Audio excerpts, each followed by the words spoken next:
Italy, one of the greatest countries on earth. It's achingly beautiful. It's like a mirage. I'm Alex Polizzi, and my Italian heritage is intrinsic to who I am. Buongiorno. I've got a treasure trove of childhood memories that were made here. Now I'm returning on a voyage of discovery that will take me from top to toe. It gives me shivers to be back.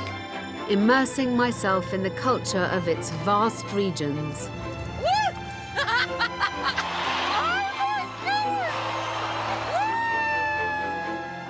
Reconnecting with my roots. Hi, darling. And uncovering some of this magnificent country's secrets. This is completely blown me away. Wow. Wow. This is one of the glories of Italy, and if you haven't seen it, you really should come.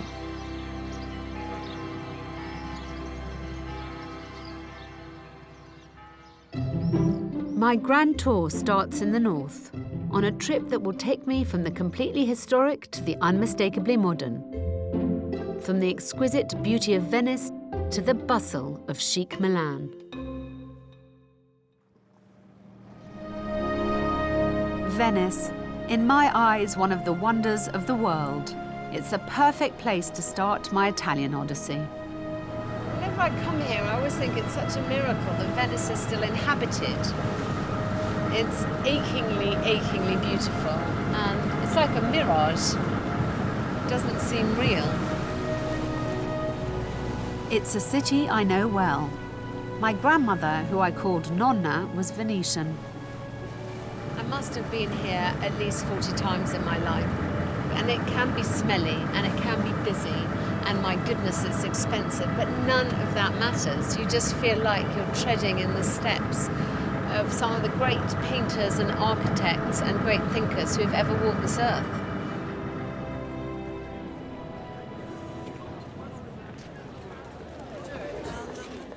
It's no secret Venice is a popular destination.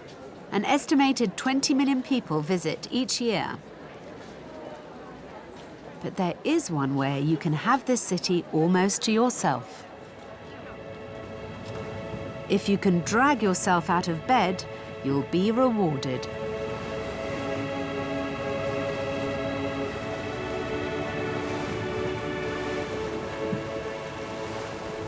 Piazza San Marco, the very heart of Venice. Almost impossible to visit these days because of the crowds. The only way to do it is very early in the morning or very late at night.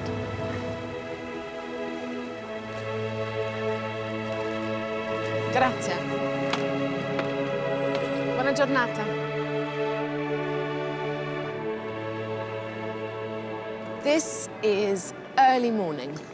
There's very few people around except your average Venetian taking his daily run, the street sweepers, the cafes for the workmen, and me finally being able to get up close and personal with some of the beauties that you come to Venice to see.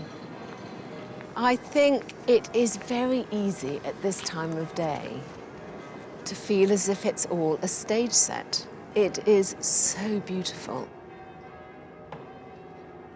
In 5 hours' time, this whole street will be a river of humanity. Very unpleasant. There's a cruise ship that's about to disgorge 5,000 people into the streets of Venice, all with a packed lunch and a bottle of water.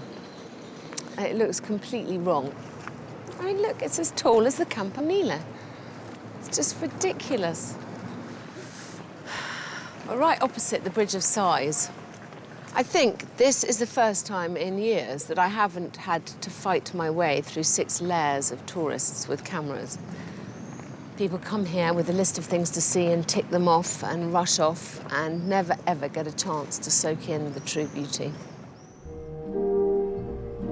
St. Mark's Square is one of the most iconic sights in Venice, and one of the priciest too. You can get the most expensive coffee in the world here. We had 2 orange juices, a bottle of water, 4 coffees and 2 cappuccinos, and I think the whole lot came to 200 euros. In the old days, there was a little old lady here who used to sell birdseed, and you'd have all these pigeons on you. I've got so many photos like that at home of us younger, covered in these flying rats. Nowadays, feeding the pigeons is enormously discouraged because they've worked out how bad they are. It's amazing to think that under this very solid-seeming square lies fathoms and fathoms of water. It's quite easy to completely forget that this is a city in the middle of the sea. It's places like Venice that marks us out as a civilized world. And it makes me sad because I don't think that we're creating anything these days that is as impressive. I mean, this is miraculous on so many levels. It's the triumph of faith and hope, determination and tenacity. Feast your eyes on this square, as empty as it is, because this is the last time today it's going to look like this.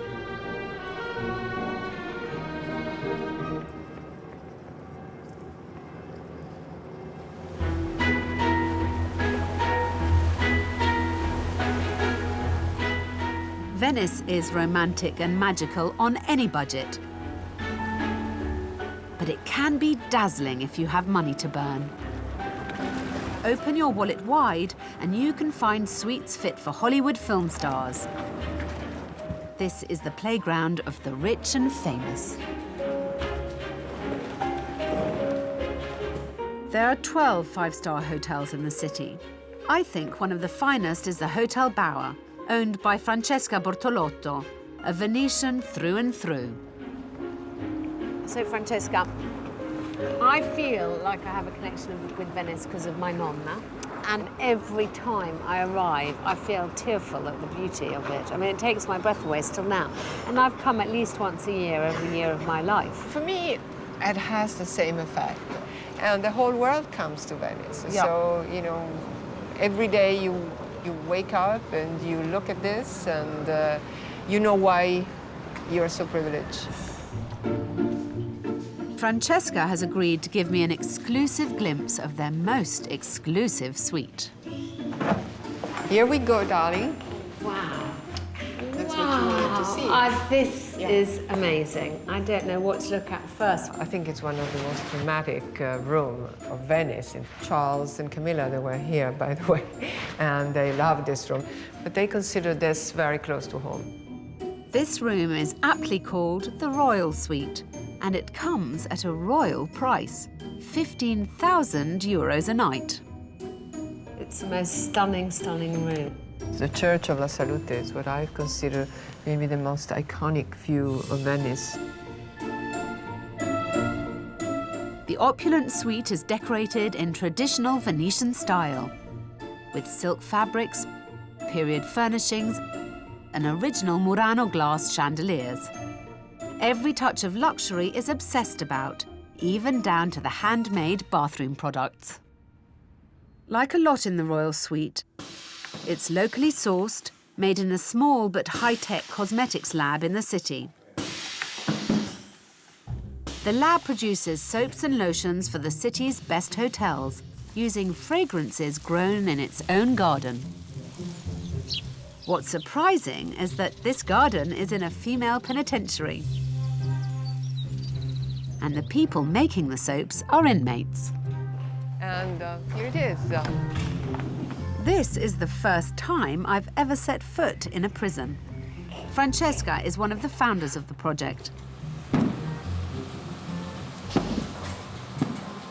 Very delicate. But it's very delicate, and of course they are more expensive than average amenities in the hotel.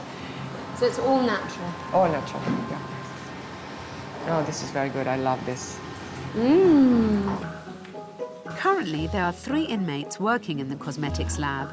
A con artist, a Romanian caught up in drug trafficking, and a young North African girl involved in a theft. Another 5 inmates tend the garden, where they also grow fruit and veg to sell to local people. Queue outside the prison on a Wednesday morning, and you can buy some of the freshest fruit and vegetables in the city. People who work in the laboratory get paid, don't they? Of course.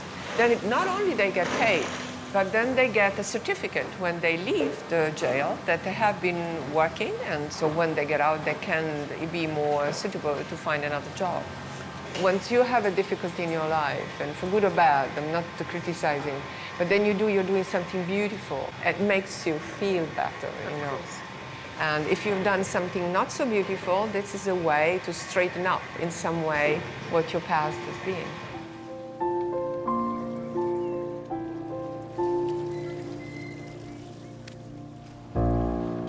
Venice is certainly a city of surprises, and there are more to come. Many centuries ago, the Republic of Venice was known as La Serenissima, which translates as the most serene. But you wouldn't think it when you see its crowded canals today. Venice is a city literally built on water. Everything you have to do in an ordinary city, you have to do here on a boat. My grandmother, who only died 5 years ago, who was Venetian, said to me that Rialto used to be a hive of industry. Venice has been a city of merchants, that's why it exists. It was a staging post between the east and the west. It brought all the spices that were so in demand. The modern merchants of Venice fight through the waterways and canals with the city's gondoliers. For centuries, the iconic gondolas were the chief means of transportation in the city. These days, they are mainly very expensive water taxis, costing 80 euros for a 40-minute ride. It is estimated that there were 8,000 to 10,000 gondolas during the 17th and 18th century. Now, only 425 remain.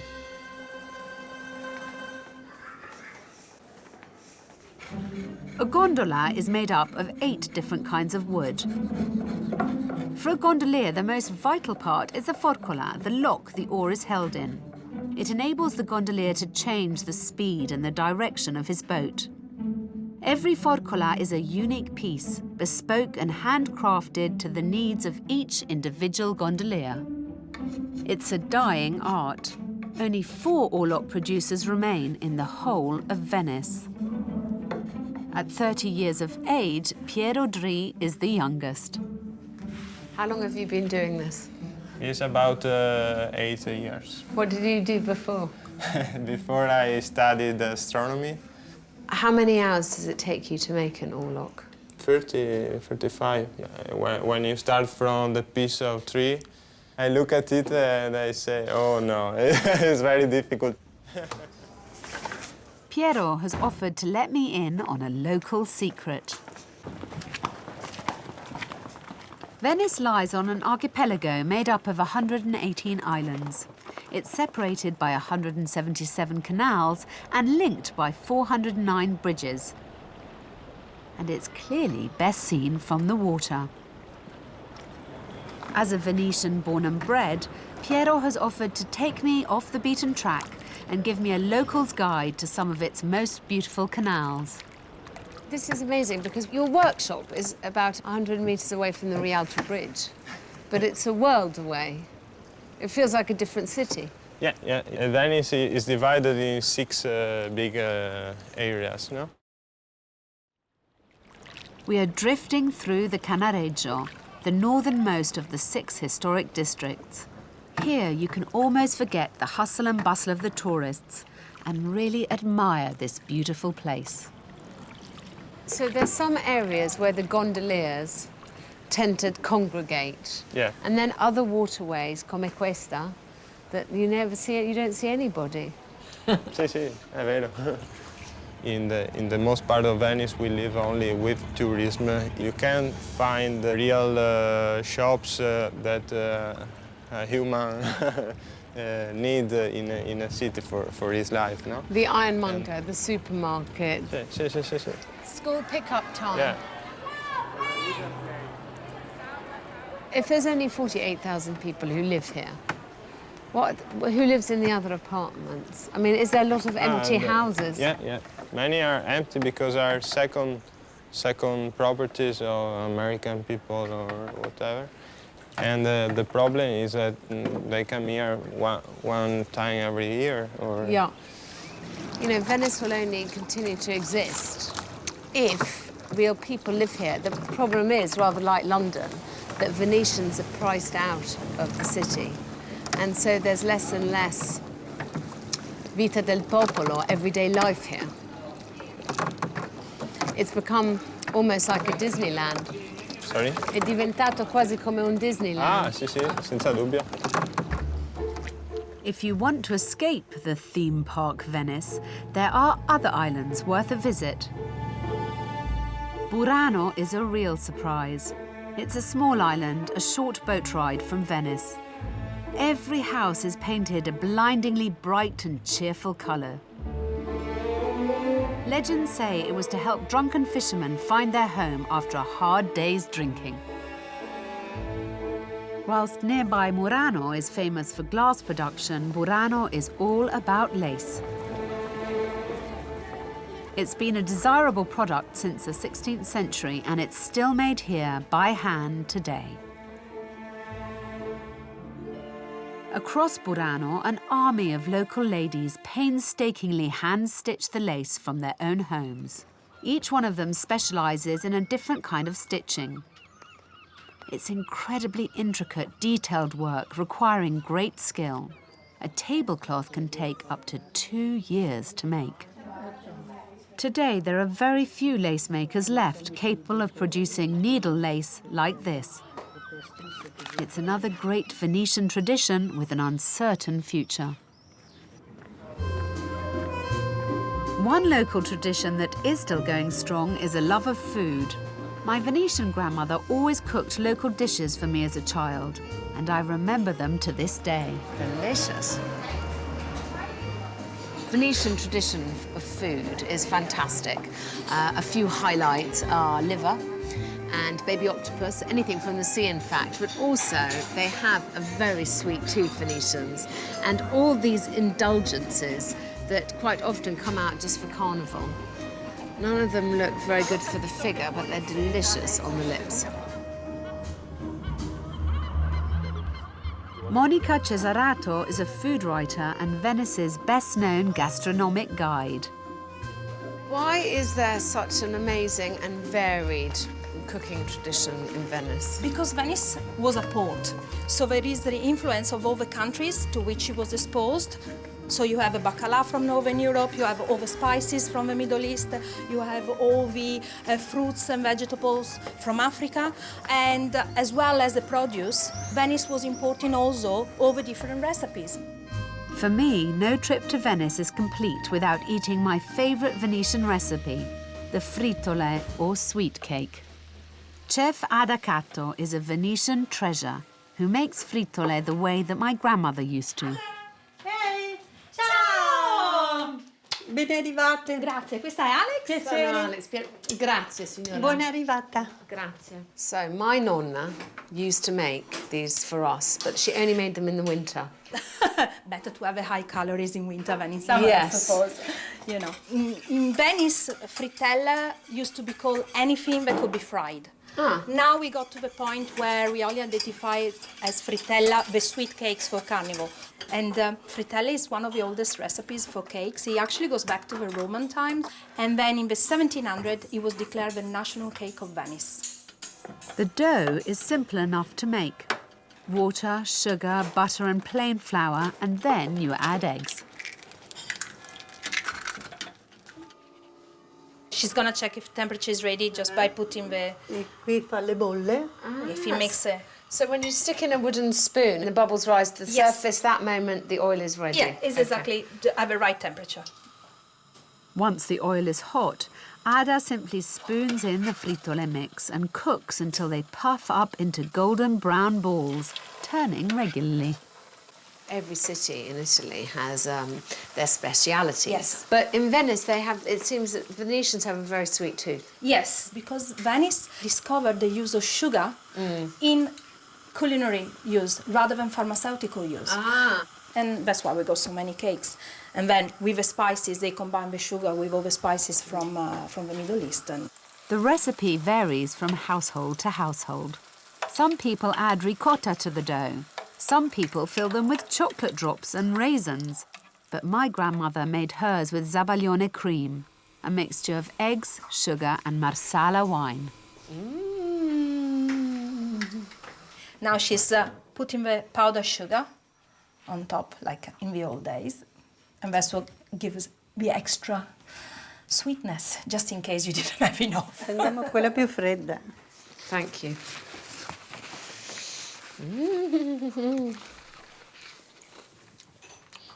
Buone? Buonissimo. Marsala col marsala è buono. Oh, mamma mia, quanto mi piace. That is really delicious. Mangi qualcosa e ti vengono così, sei trasportata. Yes, it brings you back all the, just one smell, one flavor of something brings you back a memory. It's like, oh, you're there again. Oh, it reminds me so much of my granny. Good, I'm pleased about that. Grazie. Va bene, prego.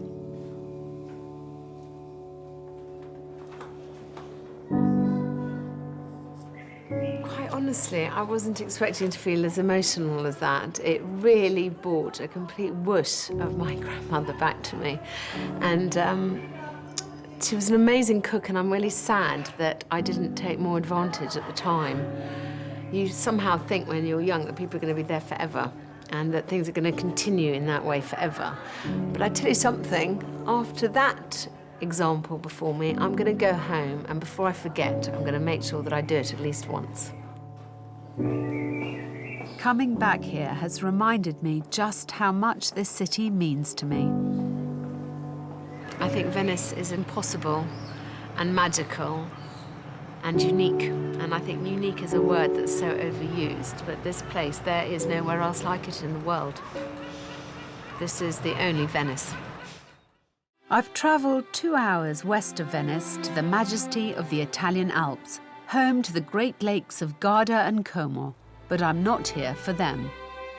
Hidden in the mountains is a gem of a place, the remote village of Bagolino. Fascinated by this little village. It's at the end of a road. There's one road in, the same way out, and it is incredibly wealthy enough to have constructed this amazing church. Bagolino is a prosperous place whose wealth originates from mining. Today, though, this small hilltop village is home to one of the most expensive cheeses in all of Italy. Bagos is a salty cheese infused with saffron. Only 1,500 wheels are produced each year on small family farms dotted around Bagolino. It doesn't come cheap. Bagos cheese is sold in Rome for £71 a kilo.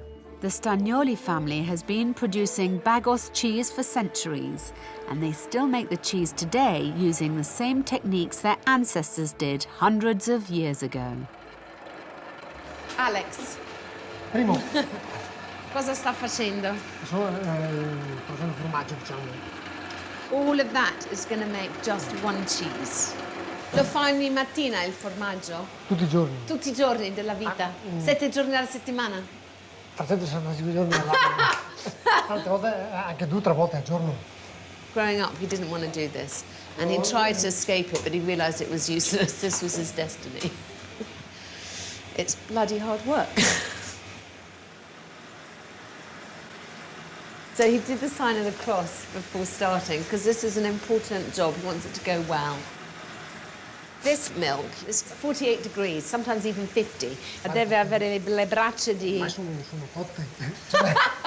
He says his arms are cooked by now. In the beginning, it was a bit harder for him to bear, but he's so used to it now. He says he's tanned from here downwards. Look at this thing, it's enormous. Devi essere forte, mamma mia. Yum yum. Lei mangia il suo formaggio tutti i giorni? Sì. Sì. Naturalmente. Adesso lo copro. It takes a minimum of 36 months for this to mature, then the cheese is ready. Primo learnt his trade from his father. Incredibly, at 82 years of age, Giuseppe Stagnoli is still making Bagos cheese every day. Ooh. Chiediamo la luce? Sì. Wow, wow, che bello che è qui. Mamma mia. Molto impressionante. Questo è più vecchio di quello?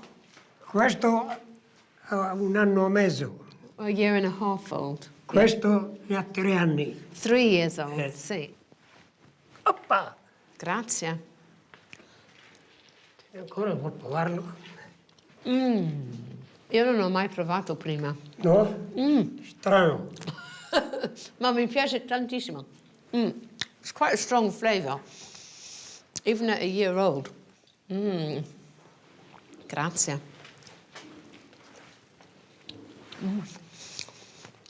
It's quite pungent. It's absolutely delicious. Quante generazioni della famiglia hanno fatto questo formaggio, secondo lei? Ma da sempre, da 700 anni fa, insomma, ha sempre fatto questo mestiere, sempre. Forse 8 o 10 generazioni dietro, Te l'ho detto, oriundi dall'Ucraina. Amazing. There's a big history here. My gosh. 7 figli. 7. Quanti lavorano? 3 fanno questo mestiere. Speriamo che continuano qualcheduno, perché sono mestieri che vanno scomparendo. Very encouraging. He says all the old traditions are dying out and he's desperate to keep them alive, at least this one. Per fare questo mestiere bisogna incominciare ancora. Giovane. Fa un altro mestiere tornando indietro da questo. Allora dice che è troppo tardi per me. Ma sarà facile, He says, really, to do this job well, you have to learn it as a child. In their own way, farms like the Stagnolis are just as much of an Italian treasure as historic cities like Venice. Italy's been mined for years, and yet you can still turn the corner and find something like this that you just never knew existed. I do think that it is really deep in their blood. They love it. And it's obviously something they hold very dear. And if it wasn't for families like these, all the old traditions would die out.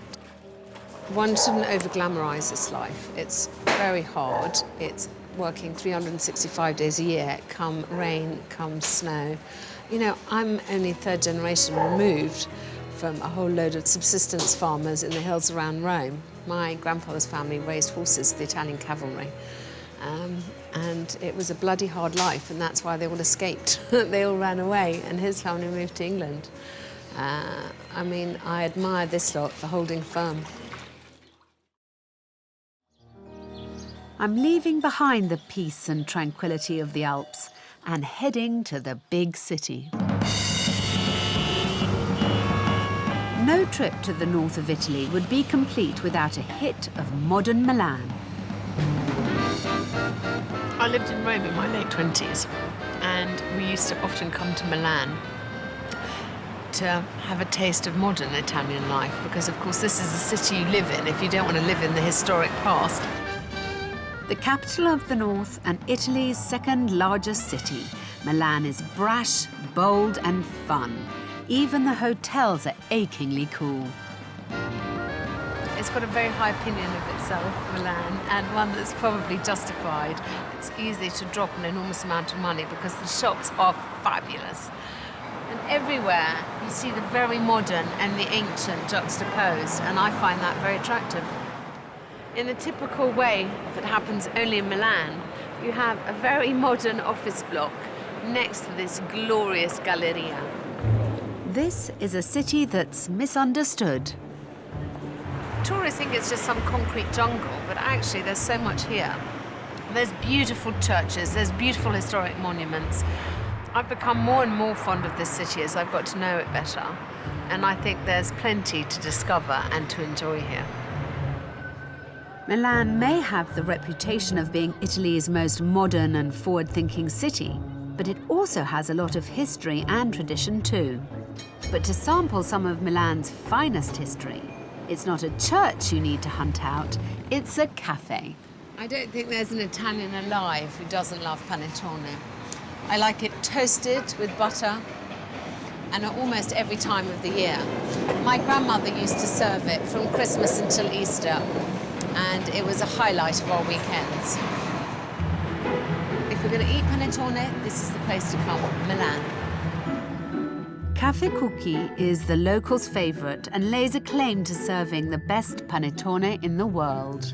They've been baking the classic Italian cake since 1936. King of panettone at the cafe is the rather aptly named head baker, Tony. He's been mastering his art for over 20 years. Most of us think of panettone as an Italian Christmas cake. In Tony's kitchen, they bake it all year round. It's not just a seasonal treat here. How many panettones do you make from? From this, more or less 35, 30 for the 1 kilo, more or less. We add flour. So how long does the whole process take to make a panettone? For the beginning to prepare the yeast, 36, 40 hours. What goes into panettone then? Obviously yeast, flour. Butter, Yeah. eggs, The yolk. yolk. Yeah. And sugar. Yeah. And this is with vanilla, orange, peel of orange, candied. Yeah. Ooh. Very nice. This is the This fruit. give the taste of the panettone. Do you like making panettone? Yes, I like because it's different every time, and you have to control the yeast very, very well. What makes the cookies panettone so special is their mother yeast. It's more than 70 years old, refreshed by Tony on a daily basis with more water and flour.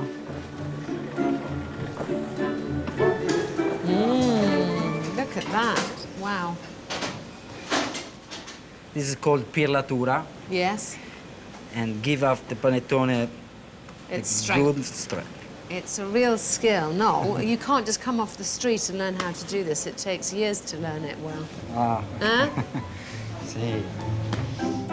Before the panettones are ready to go in the oven, the dough is washed with egg, a scattering of flaked almonds, and a yummy topping.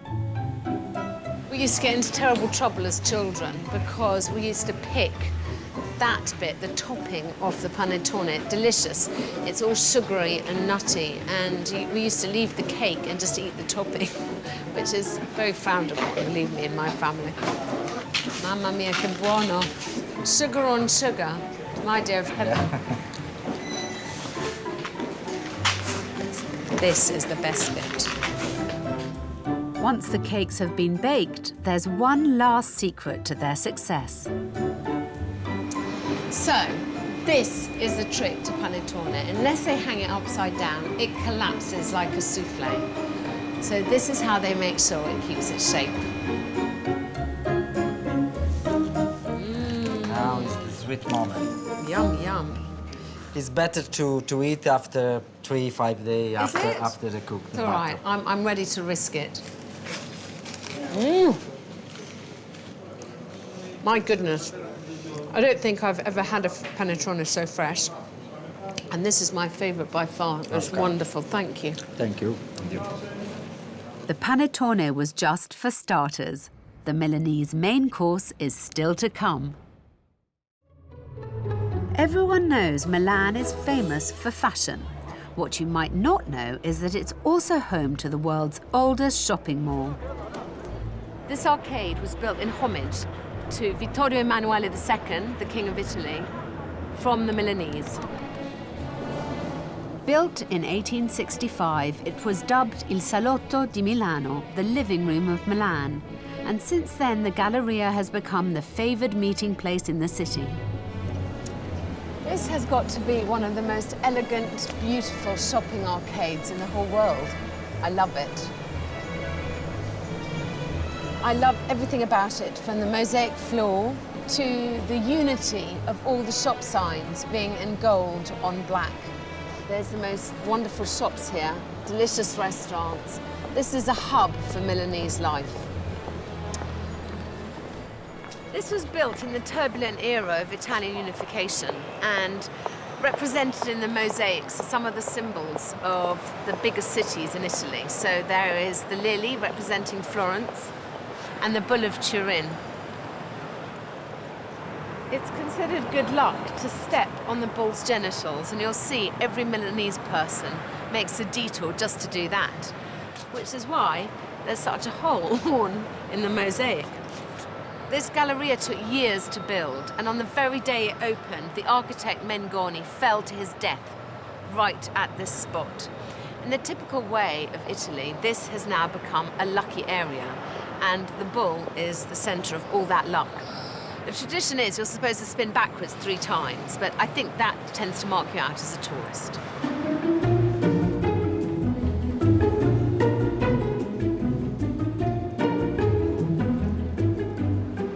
Are these tourists going to step on the bull's balls? Oh, yep, and round he goes. But he's going forward. Someone ought to tell him. Everybody does it, not just tourists, though, even the Milanese. This Galleria connects 2 of Milan's most famous landmarks, the Duomo, the 5th largest cathedral in the world, and the legendary La Scala Theatre.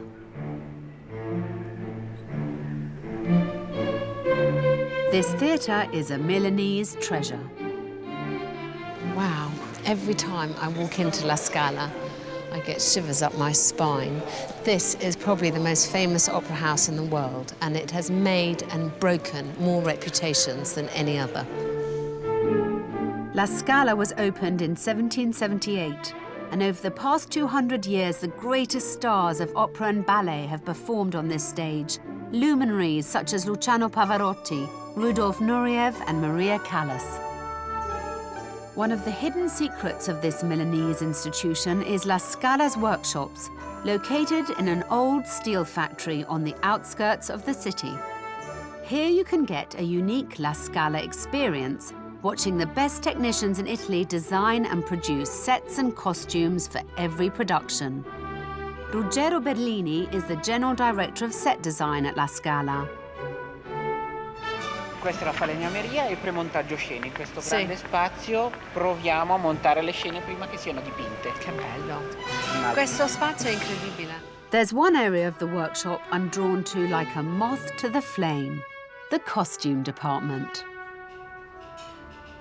Quanti costumi nuovi fate all'anno? Possono esserci, non so, 600 costumi per un'opera, solo per un'opera. Di solito sono più opere, 9 opere, 8, 9, 10 opere e 5, 6 balletti. Wow. Sì, ma anche qui c'è una sensazione di calma molto concentrata. Sì, assolutamente. Qui invece abbiamo il magazzino. Wow. Adoro anche tutte le... Tutti i bottoni, tutte le spolette. Mamma mia. Come scegliere? Troppo. Troppo, incredibile. Come la casa delle meraviglie per me. Adoro tutti questi, you know, all these velvet ribbons. I'd like a cupboard like this at home. La Scala have built up a priceless collection of over 60,000 costumes, including outfits worn by Pavarotti and Maria Callas. Head archivist Rita is giving me a once-in-a-lifetime opportunity to get up close and personal with some operatic history. Il più appariscente è un costume di Elettra. Ma questo è incredibile. Bellissima la storia di questi seni perché sono fatti dagli scultori, quindi si è fatto il calco sull'artista per avere la struttura fisica che poteva portare 2 seni così importanti. Molto belli. Sì, mamma mia. Sì. Sì, mi sento un po' inadeguata. Sei sottile, ti potrebbero stare bene. Invece questo è il famoso costume di Luciano Pavarotti, famoso anche perché firmato come costume da Missoni. A me piacerebbe così tanto vedere qualcosa della Callas. Bene, vuoi vedere la Callas? Callas? Sì. Italians love opera, and I'm no exception. Maria Callas is an idol of mine. Her life was marked by scandals and ended with sudden death at 53. However, in the 10 years she performed, she set the world of opera alight. Piuttosto delicati. E questi sono tutti i suoi. Mamma mia. Her costumes are now kept under lock and key, as they are incredibly valuable and need to be preserved. Puoi vedere quanto era magra questa donna. Mamma mia, che non aveva una vita. No, era... E qui siamo nel 57-58, quindi il momento più della carriera più grande. sì. Yes. Ed era alta. Per quegli anni era una donna Grazie. alta con un bel fisico. I can't imagine singing and wearing that. And I'm also pretty impressed by how tiny she was. She had a tiny little waist and she was lovely and tall. I'm very jealous. Oh, wow, look at these, some of these. Questo è Zeffirelli. Zeffirelli from... Look at that! Questo è Zeffirelli, turco in Italia. That's, mamma mia, mi piace così tanto perché è elaborata. Sì, beh, Zeffirelli è già... Isn't that fun? Mamma mia, questo che... Il Polliuto. Questo è uno degli ultimi spettacoli che lei ha cantato in Scala, quindi 61. Mi sto venendo la pelle d'oca, veramente, toccare una cosa che è stata sua. It's just pretty incredible to be touching this piece of history, and this piece of history that has worn so well. I mean, it's beautiful now, just as it must have been then. Non si insegna, o si insegna poco, cos'è stato il melodramma italiano. Sì. Cosa sono stati... Sì, veramente, anche perché esiste ancora. Cosa chiedono di vedere l'ultimo chi? Michael Jackson. Non si sa mai alla Scala. The last school trip, someone asked if they had an outfit that Michael Jackson had worn. I mean, tutti questi costumi hanno un valore per voi che lavorate in questo reparto. Ci sentiamo di conservare un patrimonio italiano, milanese, ecco, quello. È un patrimonio di tutti, quindi non solo della Scala. Sì, è vero. That was just amazing. I could have spent all day there. I think my favourite bit though was obviously the costumes. To hold something of Maria Callas's in my hands was an amazing experience.